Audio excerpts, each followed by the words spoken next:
tere, hea Esiili jälgija!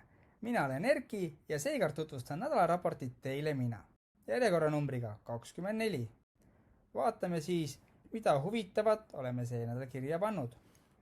Alustuseks saate lugeda selle kohta, kui olete kogemata koostanud mõne lähetuse, kuid sellele tegelikult otstarvet ei leia. Selliste olukordade lahendamiseks oleme tekitanud lähetuste kustutamise võimaluse.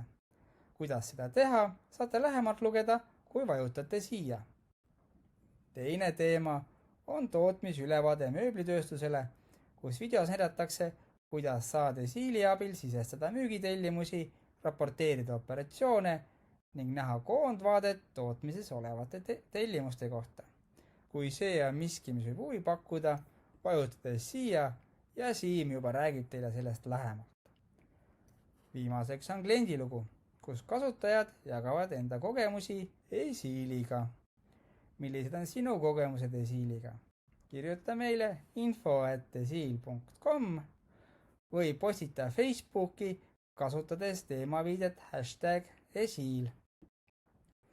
Seniks soovin teile aga head lugemist ja kohtumiseni!